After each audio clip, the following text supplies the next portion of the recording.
Marian, la primera pregunta que te tengo que hacer es, ¿nos afectan nuestros pensamientos? Efectivamente, nosotros somos mucho lo que pensamos. Cuando nosotros pensamos hay un impacto muy importante en nuestra salud. Yo suelo explicarlo de una forma básica, pero para que todos lo entendamos. Cuando nosotros estamos en una situación de miedo, cuando tenemos una situación de supervivencia, nuestro cuerpo se pone en modo alerta, pues en ese momento salimos corriendo y todo nuestro cuerpo se prepara pues para huir o luchar. Si vas caminando por la calle y de repente aparece un atracador o un ladrón, pues se activa la hormona de alerta, que es la hormona del cortisol, y tú en ese momento mueves todo tu cuerpo para poder luchar o huir. Lo que se descubrió hace unos años es que mi cuerpo no distingue una amenaza real de una imaginaria. Es decir, cuando yo empiezo a imaginarme, si voy por esta calle y me atracan, y si no llego a fin de mes, y si mi jefe me echa, y si mi pareja me está siendo infiel, y si mi hijo está en las drogas, y si el conjunto de pensamientos que rondan constantemente mi mente tienen un impacto directo en mi salud, porque mi mente y mi cuerpo no distinguen una amenaza real de una imaginaria. Es decir, cuando yo me pongo a pensar en modo miedo, en modo soledad, en modo trágico, en modo drama, mi organismo detecta que algo malo está sucediendo y en ese momento activa el cortisol. El cortisol es una hormona cíclica, por las mañanas está alta y a lo largo del día baja hasta su punto más bajo por la noche. Cuando yo vivo intoxicado de pensamientos negativos, reales o imaginarios, me intoxico de cortisol. Y esa intoxicación de cortisol va a tener cambios a nivel físico, psicológico y de conducta. Desde que se nos cae el pelo, nos inflamamos, se modifica la microbiota, tengo taquicardia, tengo problemas en el sistema inmune, se me duermen las manos, a temas psicológicos, irritabilidad, fallos de memoria, fallos de atención, tristezas profundas, tristezas reactivas y en conducta no quiero ver a nadie, no quiero salir de casa, me aíslo. Tenemos que entender que cuando vivimos constantemente inundados de pensamientos negativos, eso tiene un impacto directo en mi salud. Y también pasa lo mismo al contrario, Paloma. Cuando nosotros tenemos nuestra mente con pensamientos de gratitud, de compasión, de amor, de cariño, recuerdos buenos del pasado, pues hay un impacto positivo en mi cuerpo. Marian, me gustaría detenerme un poco frente a lo que dices también. Una cosa que has descrito muy claramente es cuando uno de alguna forma está proyectando con la mente un futuro desastroso, ¿no? Y ahí habemos muchos que tenemos ese problema y que tratamos de controlarlo porque es muy complicado, ¿no? Pero por otro lado, hay una semilla, hay muchos que plantean que de alguna forma la manera en que uno se habla, la manera en que cómo se trata, ¿no? Qué tan compasivos somos con nuestros errores, cómo nos castigamos mentalmente cuando cometemos errores, también influye finalmente en este ecosistema virtuoso o este ecosistema vicioso, y ahí el rol, por ejemplo, de cómo los padres o las madres le hablamos a nuestros niños y niñas podría tener un impacto. ¿Nos puedes hablar un poco de eso, de cómo el lenguaje con nosotros mismos nos influye también? Sí, efectivamente. Mira, has sacado un tema que me encanta y me apasiona y es uno de mis campos de estudio y sobre todo de trabajo en terapia con todos mis pacientes. Vamos a ver, hay una cosa que yo denomino la voz interior. La voz interior es cómo me trato. Esa voz interior va ocupando casi el 50% de mi día. Has engordado, tu jefe no te hace caso, tu pareja está distante, la suegra, el cuñado, el compañero, vas por la calle. Las mujeres tenemos esta voz interior las 24 horas al día, los 7 días de la semana, por cómo funciona el procesamiento de nuestros pensamientos y de nuestras emociones, y en los hombres funciona distinto, es menos intenso, pero aún así también tienen esa voz interior que a veces te dice no lo hagas porque no lo intentes porque no lo vas a conseguir, o te dice esta persona te está haciendo de menos. Entonces, esta voz interior en neurociencia tiene un nombre que se denomina red neuronal por defecto. Yo lo denomino voz interior porque es más sencillo, pero esto es un nombre que lo descubrió el investigador Marcus Raichler haciendo unas investigaciones y que de repente se dio cuenta que gente a la que le decía, haciéndoles pruebas de imagen, tipo resonancias magnéticas, escáneres cerebrales, les decía, ahora no pienses en nada. Y esa persona seguía teniendo actividad cerebral. ¿Qué se descubrió? que existen los pensamientos cuando no queremos pensar en nada. Todos nos hemos dado cuenta que tenemos esa especie de voz automática constante. Esto en terapia es clave, porque a mí me pasa y me sucede mucho en consulta, que vienen pacientes que no salen porque tienen la culpa. Me equivoqué, no tomé la buena decisión, no me tenía que haber casado con esta persona, haber hecho esta inversión, haber tomado este trabajo, o de repente personas que constantemente tienen el síndrome del impostor, yo no debería estar aquí trabajando, yo no me merezco esto, o voz interior de inferioridad, nadie me quiere, nadie me considera. Entonces, y hay diferentes variantes, ¿no? Entonces, cuando yo en consulta trabajo la voz interior, para mí es clave, porque para superarse en esta vida, para ser dueño de uno mismo, para sacar la mejor versión, uno tiene que tener una voz interior adecuada, porque esa voz interior va íntimamente ligada a mi autoestima y a la actitud que yo tengo en la vida, a la forma que yo tengo de enfrentarme a los problemas, a los retos, a los disfrutes, a las alegrías. Y empecé a investigar de dónde venía esa voz interior. Empecé a ver de dónde venía ese rum constante. Y me di cuenta, haciendo la técnica del EMDR, que es una técnica que yo empleo mucho para el trauma, y haciendo mucha psicoterapia, me di cuenta que muchos de estos pacientes, con esa voz interior de tú esto no te lo mereces, tú no lo vas a conseguir, seguro que te pasa algo malo, venían muchas veces de voces de la infancia. ¿Qué significa? Yo lo denominé en mi libro Encuentra tu persona vitamina, yo lo denominé la voz interior y la grabadora en la infancia.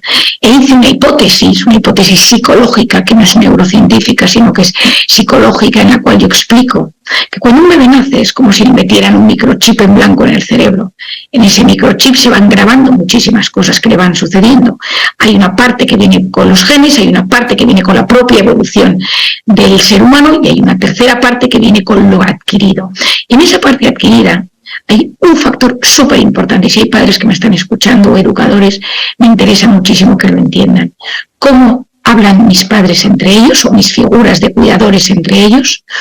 ¿Cómo hablan de mí y cómo me hablan a mí? Es decir, una madre que a su hijo le dice, tu hermano es más listo que tú, ya te podrías portar como tu primo, un profesor, un abuelo que constantemente hace comparaciones, que hace de menos, eres un pesado, eres un intenso, no hay quien te aguante, no vas a llegar a nada en esta vida. Hay un momento dado que esa grabadora empieza a bajar la intensidad y le damos al play. Todo esto, lógicamente, es una metáfora.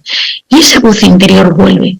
Si tú, Paloma, cualquiera de nuestras personas, de nuestros chilenos que nos están saludando, se pone a pensar y dice, a ver, ¿yo cómo me hablo cuando no me hablo bien? Y te sale una voz, te sale una frase. Analiza quién te habló así en algún momento de la vida o quién hablaba de ti así. A veces suele ser en la infancia, pero a veces sucede que es una pareja que no nos trató bien, que nos hizo de menos, que no nos consideraba, donde nos sentíamos inferiores. Y en ese momento, esa persona tiene un impacto directo. Es decir, hay como dos cosas fundamentales. Una es entender que nuestro cerebro, por razones que aún desconocemos, pero que están en plena investigación, tiene una red siempre activa de pensamientos, que hay que educar esa voz interior, que esa voz interior tiene que ser nuestra aliada en la vida. Si yo tengo una voz interior que me trata mal, Paloma, esto es súper importante, ojalá que los que me están viendo sean capaces de entenderlo bien. Se ha demostrado científicamente que cuando yo me hablo mal, yo reconozco, yo asumo que las personas me están tratando peor. Es decir, muchas de las personas que se tratan mal automáticamente detectan que el entorno es hostil. El jefe, el compañero, el cuñado, el amigo, el que sea, me está mirando mal. Marian, me encantaría entrar un poco más en ese tema y particularmente en cómo podemos dar vuelta esa tortilla, porque lo que planteas nos es muy familiar, ¿no? O sea, uno mismo se ha hablado mal, de alguna forma puede reconocer esa pista o la puede buscar, y también trata de cambiar ese patrón con los hijos muy erráticamente, la mayoría de las veces, pero tratando, ¿no?, de hacer algo diferente en esa manera de hablar. Pero sin embargo, para muchos nos parece una tarea titánica romper ese circuito. El circuito tóxico de imaginar que el futuro puede ser un desastre y el circuito tóxico de castigarnos permanentemente con nuestra propia autopercepción. Por lo tanto, ¿cómo lo rompemos y qué tipo abdominales mentales podemos hacer cotidianamente para poder ser virtuosos con nosotros mismos? Bueno, es una pregunta muy importante, Paloma, yo creo que es clave. Lo primero es entender por qué soy así. Es decir, esto viene por mi infancia, por cómo eran mis padres. Uno puede decir, es que mi padre era igual. O sea, hay una parte de nuestro carácter, de nuestra personalidad, de nuestro desarrollo cognitivo que viene por la herencia. Hay otra que viene por mi infancia. Si yo he tenido una infancia súper exigente, padres controladores, o yo he desarrollado una personalidad exigente, perfeccionista, que me gusta tener todo bajo control, la probabilidad de que yo me hable mal sobre el futuro es enorme, porque por mi forma de ser, por mi forma de procesar los pensamientos y mi personalidad, yo necesito ponerme en lo peor para poder buscar soluciones. ¿Por qué puedo convertirme en alguien controlador? Por un lado, porque mi familia me enseñó a ser controlador, o por otro lado, porque debido a que yo no controlé mi vida, me hicieron daño. Ejemplo, paciente que he visto hoy es una mujer extremadamente exigente y controladora, porque durante su infancia sus padres la descuidaron muchísimo y sufrió un abuso sexual. Ha desarrollado una personalidad controladora y siempre ve riesgos, retos, problemas, posibles amenazas en todo el entorno. Por otro lado, una de las cosas que yo tengo que entender es si es por mi biografía, si es mi forma de ser. Soy una persona negativa, soy una persona pesimista, soy una persona controladora, soy una persona exigente conmigo misma, soy una persona hipersensible que me dramatizo con la realidad. Y lo siguiente, cuando yo me entiendo, es comprender si hay algo que yo puedo empezar a cambiar. Es decir, ¿es objetivo lo que yo pienso de mí o es a dramatizar? ¿Hay algo de lo que yo pienso negativo que tiene una causa o es que de golpe me he convertido en alguien así? La mayor parte de las veces tiene una explicación y hay que desactivar ese origen. Si es la forma de ser, hay que trabajar la forma de ser. Si el problema es que soy extremadamente exigente, yo tengo que trabajar mi exigencia. Si mi problema es que soy muy controlador, es que yo tengo que empezar a trabajar eso. Si mi problema es que yo he tenido una infancia dolorosa, una juventud complicada, una pareja que me ha tratado mal y se ha desarrollado a lo largo de los años, tengo que sanar eso. Abdominales mentales. El primero de todo es saber que cada vez que yo me hablo mal, me intoxico de cortisol. Cuando yo me intoxico de cortisol, modifico mi microbiota, pierdo años de vida, disminuyo el flujo de sangre en zonas cerebrales encargadas de la memoria, de la atención, de la concentración. Es decir, hablarme mal tiene un impacto directo en mi salud. ¿Cómo se trata? Y por lo tanto, espérate, en ese ejemplo, me acabo de decir qué tonta lo que acabo de hacer. ¿Qué tengo que hacer si yo me descubro? Porque a veces no lo puedo frenar antes, pero tal vez me puedo dar cuenta cuando lo acabo de hacer. Acabo de hablarme mal, me acabo de llamar a mí misma muy tonta por algo que tal vez no es tan importante o tal vez fue una tontera gigante, pero no importa. Me acabo de tratar como tonta. ¿Qué tengo que hacer después de eso?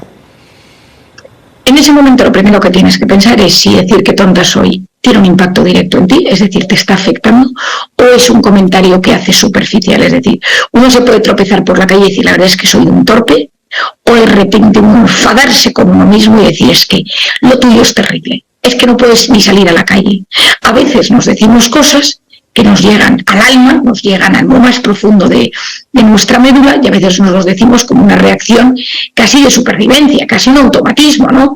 Pues a uno se le cae un vaso y se le rompen los cristales y uno puede decir, qué desastre soy, otro puede decir qué desastre soy, pero llevárselo a lo más profundo de su espíritu y de su alma. Ese es el primer momento que yo me tengo que hacer una pregunta y preguntarme, ¿me lo digo porque realmente yo creo que soy tonta? ¿Esto me está afectando de verdad? ¿O es un automatismo rápido que me digo por salir al paso? A veces nos decimos cosas, pero que en verdad, si nos sentamos decimos, yo soy tonta de verdad, esto me ha pasado hoy con una paciente, me hace la paciente, ¿no? Que me ha dicho, María, soy un desastre, porque he hecho mal las maletas, me he equivocado y me he traído la maleta de mi marido en vez de la mía, y me he toda una cosa, no tengo ropa, es que no hay quien me aguante. Le digo, vamos a ver, te has equivocado en una maleta y no hay quien te aguante. ¿Me puedes explicar en qué momento una igual a la otra? Primero, decir que no te aguantas, ¿te hace daño o no? Y me dice mucho. Pero pues no te puedes hablar así. Tenemos que buscar cuáles son esas frases que nos decimos, que nos machacan. Hoy una paciente me decía que ella se dice muchas veces a sí misma, ¿no? Es que eres poco cariñosa y por eso la gente no te quiere. Entonces hoy le he dicho, es cierto que eres poco cariñosa, porque en tu casa no te han enseñado a ser cariñosa, porque tu padre y tu madre son muy fríos. Es verdad que eso te afecta, porque te gustaría ser más cariñosa y que la gente fuera más cariñosa contigo. Vamos a empezar. Cada vez que tú te dices que eres poco cariñoso, vas a contestar, pero estoy aprendiendo, pero estoy en el camino. Y en ese momento vas a decir, ¿cómo puedo en los próximos minutos hacer un abdominal de cariño con alguien de mi entorno? Pues estaba en la oficina, habíamos organizado, al primero que pase le digo, que tengas una buena tarde. Ya está. Microejercicios, porque para llegar a donde quieres llegar tienes que empezar con ejercicios muy pequeños. Si tú quieres perder peso porque tienes una obesidad, no puedes empezar de golpe. Tienes que empezar quitándote alimentos poco a poco, empezando a hacer ejercicio poco a poco y descubrir de dónde viene. Tener las frases que sabemos que más daño nos hacen y tener una respuesta. Reemplazar lo tóxico por lo nutritivo, ¿no? Lo hacemos con bastante más conciencia cuando comemos, pero no con los pensamientos. Y este efecto de alimentarnos con algo positivo, que es, bueno, estoy aprendiendo y voy a ejercitar en este caso, yo no me quedo por lo cariñosa, me voy por lo intensa, entonces me regulo en ese otro sentido, pero cuando uno ya logra encontrar su abdominal, ¿eso también te hace secretar una sustancia que te beneficia? Como en el caso de la hormona del cortisol. Efectivamente, o sea, nosotros sabemos que cuando tú tienes mensajes compasivos contigo mismo, cuando tú te tratas bien, tu cerebro se agrega endorfinas, oxitocina y sobre todo baja esos niveles de cortisol. Otros abdominales que uno puede hacer, tú te subes a un avión y de repente va a haber un accidente, no me da miedo el avión y si las turbulencias y si pasa algo, ¿no? Y entonces empiezas con pensamientos negativos. Entonces, hay una cosa que es muy importante, que es saber que cuando, por ejemplo, te pones ese modo alerta que te avanzas a una posible tragedia, tu organismo ya está empezando con taquicardia, taquipnea. Entonces, regular la respiración en ese momento y tener unos minutos de respiración e inspiración profunda diciendo, hay un piloto, sabe conducir, estoy seguro de que puede manejar bien el avión, estoy al lado de una persona y voy con más gente, tiene mecanismos de emergencia. Es decir, el irte repitiendo mensajes que te relajan con inspiración y respiración profunda calman el sistema nervioso simpático, el de alerta. Cuando nosotros tenemos los pensamientos por un miedo que puede suceder o por algo malo que yo me digo, porque son dos cosas distintas. Una es, va a pasar algo malo, no me van a aceptar en el trabajo, mi pareja me puede estar siendo infiel, o yo no valgo, no eres suficiente, eres impostora en tu trabajo, etcétera. Eso tiene un impacto en mis células. Cuando yo me empiezo a hablar bien, hay circuitos cerebrales que se modifican. Yo soy capaz de ver cómo hay más amor en el entorno y yo en ese momento me doy cuenta que el mundo es un lugar menos tenso para vivir. Yo salgo de ese modo alerta. El problema es que el ser humano no está diseñado para vivir en modo alerta. El ser humano está diseñado para vivir a veces en modo alerta, en modo miedo, y a veces salir del modo alerta y entrar en el parasimpático, donde yo me relajo, donde yo me recupero, donde yo soy capaz de hacer las cosas poco a poco mejor. Y en ese momento mi sistema inmune se recarga. En ese momento mi organismo es capaz de sacarlo mejor. Yo entro en el sistema nervioso parasimpático cuando duermo profundamente y plácidamente, cuando medito, cuando respiro, cuando pues hago oración. Es decir, en esos momentos entro en el parasimpático. Lo más importante es diagnosticar por qué me trato, cómo me trato, de dónde viene, cuáles son esas palabras, esos conceptos que dices, me voy a quedar solo, no te mereces tener a una pareja por tu forma de ser, ¿no? Esta otra frase que me decía antes de ayer un paciente mío que es un tío muy complicado, una persona muy complicada, y me decía, es que, Marian, yo no me merezco tener pareja y yo me merezco estar solo toda la vida. Eso es destructivo para el organismo, porque tú te vas visualizando. Y hay un último tema, Paloma, importante, que es que cuando yo visualizo las cosas, hay una zona de aquí del tallo encefálico que se denomina el sistema reticular activador ascendente, que es un filtrador de todo lo que sucede, de todos los estímulos. Está muy encargado de los núcleos de la atención. Entonces yo me enfrento a una realidad y yo digo, yo quiero encontrar trabajo en computadoras porque se me da bien la informática. Y voy a buscarlo y creo que puedo. Mi cerebro es muy agradecido a que yo le meta ilusiones, a que yo diga que algo puede pasar. Le gusta que te ilusiones, que te esperances. Le encanta. Y en ese momento hace todo lo posible por buscar oportunidades en tu entorno relacionadas con eso. Yo quiero encontrar un apartamento para alquilar, para rentar. Y entonces, ¿qué me gustaría? Que tuviera terraza. Y me gustaría que fuera en esta zona. Entonces él empieza a buscar. Si yo a mi cerebro no le doy ilusiones, mi cerebro se engancha a temas superficiales, emociones instantáneas, las pantallas, las redes sociales, TikTok, Instagram, pensamientos rumiativos, negativos, me meto en unos hoyos de pensamiento terribles. Entonces yo le tengo que dar ilusiones a mi cerebro. Qué lindo. Porque un cerebro con ilusiones es un alma, es un espíritu que le pueden pasar cosas buenas. Bueno, así también ha sido la evolución humana, ¿no? Una seguidilla de ilusiones que se han trenzado entre las personas.